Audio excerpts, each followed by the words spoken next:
ఏపీలో యోగి formula ట్రీట్మెంటే correct అంటూ deputy CM Pawan Kalyan చేసిన వ్యాఖ్యలు కలకలం రేపుతున్నాయి. పవన్ చెప్తున్నట్టు నిజంగా యోగి ఫార్ములాను అమలు చేసే పరిస్థితి ఏపీలో ఉందా? పవన్ ఏ అంశాలను దృష్టిలో ఉంచుకొని వైసీపీపై ఈ తరహా విమర్శలు చేస్తున్నారు? ఇంతకీ ఆయన ఫోకస్ చేసింది ఏ అంశాల మీద? మీకు కరెక్ట్ గా యోగి ఆదిత్యనాథ్ లాంటి ట్రీట్మెంట్ కనుక ఒక్కొక్కడికి ఇస్తే, రౌడిజం అంటే కాలు కాలు కీలు కీలు తీసి మడత పెట్టి కింద కూర్చోపెడితే, కరెక్ట్ గా చెప్తా, కరుడు గట్టిపోయిన జీవితకాలం ఒకే మన వాళ్ళకి ఏకీభవించవచ్చు, ఏకీభవించకపోవచ్చు. AP deputy CM Pawan Kalyan చాలా కాలం తర్వాత తీవ్ర స్థాయిలో ఆగ్రహం వ్యక్తం చేశారు. అధికారంలో లేనప్పుడు పవన్ స్పీచ్లు ఇస్తున్నప్పుడు చాలా ఆవేశంగా మాట్లాడేవారు. ఆ ఆవేశంలో ఊగిపోయేవారు. కూటమి అధికారంలోకి వచ్చాక చాలా బాధ్యతగా వ్యవహరిస్తూ వచ్చారు. ఆచితూచి మాట్లాడేవారు. అలాంటి పవన్ ఇప్పుడు మరొకసారి ఆవేశంతో ఊగిపోయారు. ఎన్నికలకు ముందు పవన్ లో కనిపించిన ఆవేశం మొన్న మధ్య కనిపించింది. మెడికల్ కాలేజీల పీపీపీని వ్యతిరేకిస్తూ వైసీపీ కోటి సంతకాల సేకరణ చేసింది. కోటి సంతకాల ప్రతులను రాజ్భవన్ కు తీసుకెళ్లి గవర్నర్ కు అందజేశారు వైసీపీ నేతలు. అయితే మెడికల్ కాలేజీ పీపీపీ అంశానికి సంబంధించి వైసీపీ అధ్యక్షుడు జగన్ కీలక వ్యాఖ్యలు చేశారు. మెడికల్ కాలేజీ ప్రైవేటీకరణ విషయంలో తప్పు జరిగితే తాము అధికారంలోకి వచ్చాక సంబంధిత వ్యక్తులను జైల్లో పెడతామని హెచ్చరించారు. రేపొద్దున మనం ఇన్ని ప్రయత్నాలు చేసిన తర్వాత కూడా ఎక్కడన్నా కూడా చంద్రబాబు నాయుడు వినకుండా దీనికి ముందుకు తీసుకొని పోతే మాత్రం, ఆ తర్వాత కాలేజీలు తీసుకున్నోడిని మాత్రం మనం అధికారంలోకి వచ్చిన వెంటనే 2 నెలలు జరగక మునిపే అందరు జైళ్ళల్లో ఉంటారు. ఆ కాలేజీలు తీసుకున్న వాళ్ళు మాత్రం. స్కాములు అనేది మదర్ ఆఫ్ ఆల్ స్కామ్స్ కింద ఇది నిరూపితమవుతుంది. జగన్ చేసిన ఈ హాట్ కామెంట్స్ ఏపీ రాజకీయాల్లో కాకరేపాయి. ఉప ముఖ్యమంత్రి పవన్ కళ్యాణ్ అంతే స్థాయిలో చాలా సీరియస్ గా స్పందించారు. ఆ పార్టీ పేరు చెప్పడానికి కూడా తనకు ఇష్టం లేదంటూ వార్నింగ్ ఇచ్చారు. రౌడీజం, గూండాయిజం చేస్తే సహించేది లేదని, గీత దాటి మాట్లాడితే చేతి రేఖలు లేకుండా చేస్తామని ఘాటుగా హెచ్చరించారు.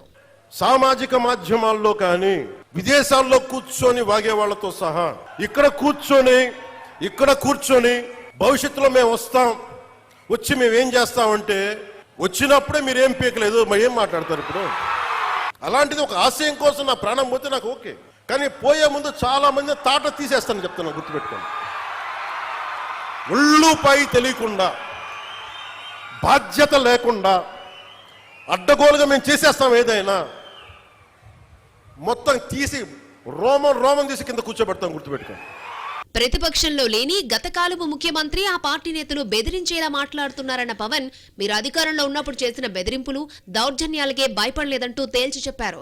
అదే ఊపులో ఓ పేరు ప్రస్తావించడం కలకలం రేపింది. ఏపీలోనూ యోగి ఆదిత్యనాథ్ ఫార్ములా రావాల్సిన అవసరం ఉందన్నారు. వైసీపీ రౌడీలకు యోగి తరహా ట్రీట్మెంట్ కరెక్ట్ అన్నారు. దీంతో అసలు చర్చ ఇక్కడే స్టార్ట్ అయింది. ఏపీలో పరిస్థితులు యోగి ఫార్ములా తెచ్చేంత దయనీయంగా ఉన్నాయా అని పొలిటికల్ సర్కిళ్లలో చర్చ నడుస్తోంది. ఏపీలో శాంతి భద్రతలు క్షీణించాయా? పవన్ మాటల వెనుక ఉద్దేశం ఏంటి? హోంశాఖ పనితీరుపై ఆయన అసంతృప్తిగా ఉన్నారా? ఇలా ఎన్నో ప్రశ్నలు లేవనెత్తుతున్నారు విమర్శకులు. కాలుకు కాలు తీసేస్తా, గీతలు చెరిపేస్తా అని వార్నింగ్లు ఇవ్వడం మామూలు రాజకీయ నేతలు చెయ్యరు. అధికారంలో లేని వైసీపీ నేతలు కూడా ఈ రకంగా రెచ్చగొట్టట్లేదు. అలాంటిది అధికార పక్షంలో ఉండి పవన్ వార్నింగ్లు ఇవ్వడం, యోగి ఫార్ములా రావాలని చెప్పడం తీవ్ర చర్చ జరిగేలా చేస్తోంది.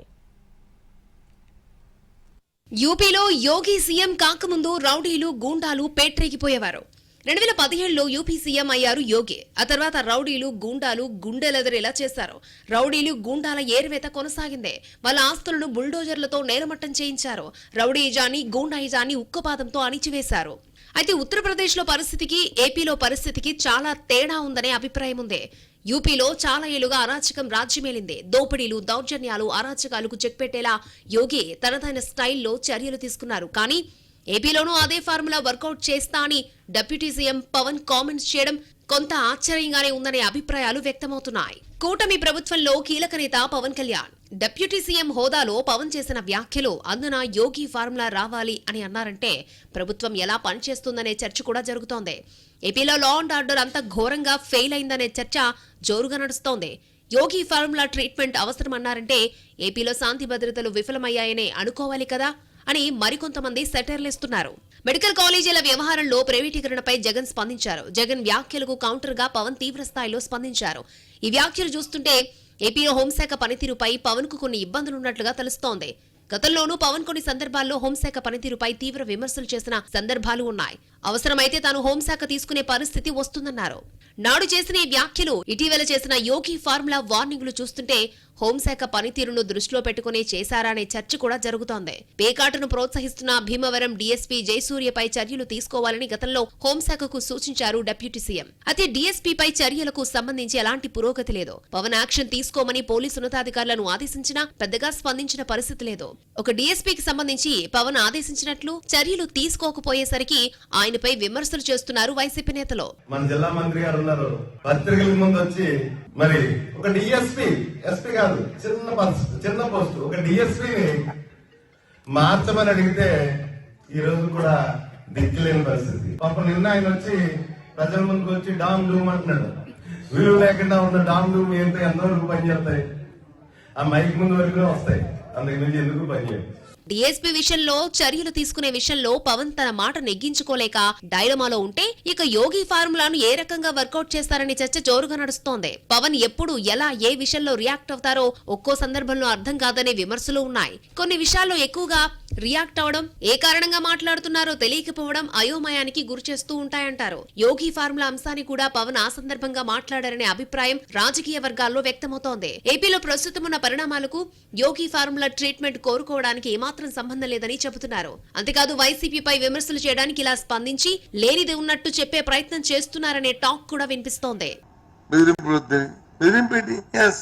ఎవరైనా సరే అవినీతి దీని విధానంలో అవినీతికి పాల్పడి కార్యక్రమాన్ని ఎవరైతే చేస్తున్నారో, ప్రజా ఆరోగ్యాన్ని మీ స్వలాభం కోసం ఎవరైతే దీన్ని చేయాలని చూస్తున్నారో తప్పకుండా వారి మీద కఠిన చర్యలు మా ప్రభుత్వం తీసుకోవడం జరుగుతుంది అని మళ్ళీ చెప్తున్నాం. రాష్ట్రంలో శాంతి భద్రతలు క్షీణిస్తేనే యోగి ఫార్ములా ఆలోచన తెర మీదకొస్తుంది.